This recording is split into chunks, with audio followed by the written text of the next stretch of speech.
أعوذ بالله من الشيطان الرجيم بسم الله الرحمن الرحيم. Jama'a muna a cikin karatu da tafsir na surar al-Mudaffifi.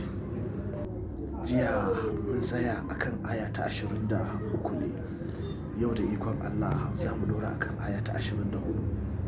Sannan jama'a ina ƙara tunasar da mu duk wani aya da muke ji ta Alƙur'ani, duk wata sura da muke karantawa a cikin Alƙur'ani saƙo ne Allah ke turo mana. Maganganun Allah ne cike da ilimi da hikima wanda yake so mu fahimta, amma da yawa ɗinmu muna karantawa ne kawai ba tare da mun san me Allah ke faɗa ba. Kuma yana da kyau mu sani domin saƙon namu ne. Allah ka ba mu ikon hakan. Sannan jama'a wannan karatu wanda yake ɗaukar nauyinsa Alhaji Aliko Dangote ne. Allah ya albarkaci zuriyarsa da kuma dukiyarsa. Sannan jama'a ina tunasar da mu game da addu'ar da Annabi Muhammad sallallahu alaihi wasallam ya yi ga duk wanda ya ji saƙonsa ya isar zuwa gurin wanda ba su ji ba. Ɗan uwana za ka iya yi, Allah Ubangiji ya haɗa mu aladan. Ke ma 'yar uwa za ki iya turawa wanda ba su ji ba domin Allah Ubangiji ya haɗa mu aladan. Aya ta 24 Allah na cewa ta'arifu fi wujuhim nararata na'im. Allah yana cewa, Allah ke cewa kana kallon su zaka ga annuri da farin ciki a cikin fuskokinsu. Allahu akbar.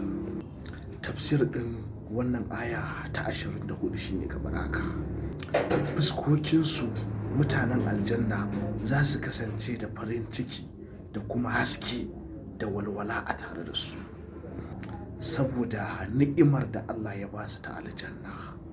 Allah ka azurta mu da aljanna. Jama'a ku ce amin. Aya ta 25 Allah na cewa hisqauna min rahiqin maktun.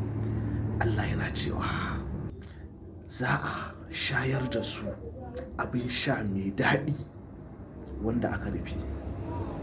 Allahu akbar. In ji Allah bayan Allah.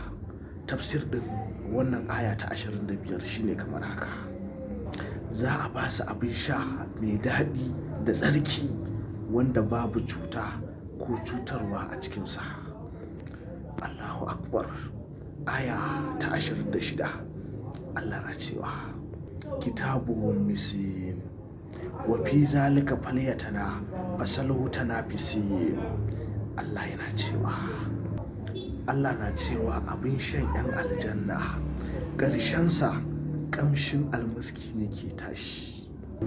Allah ke cewa kuma saboda haka ne masu neman lada a cikinsa su yi gasa, in ji Allah.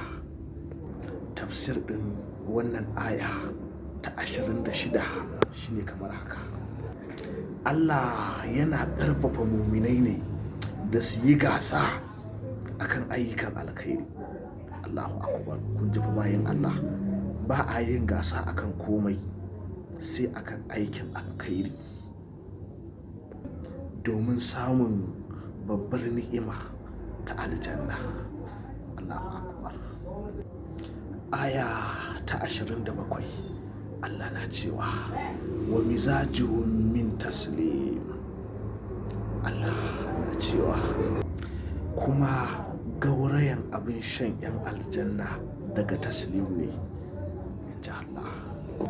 Tafsir din wannan aya ta 27 shine kamar haka: taslim wata majiya ce mai daraja a cikin aljanna. Abin shan mutanen kirki mazauna aljanna zai kasance an gauraya shi da ruwan taslim. Wannan yana nuna girman ni'ima da Allah ya tanada wa mutanen kirki a cikin aljanna. Allah ka sa muna ciki. Jama'a ku ce amin.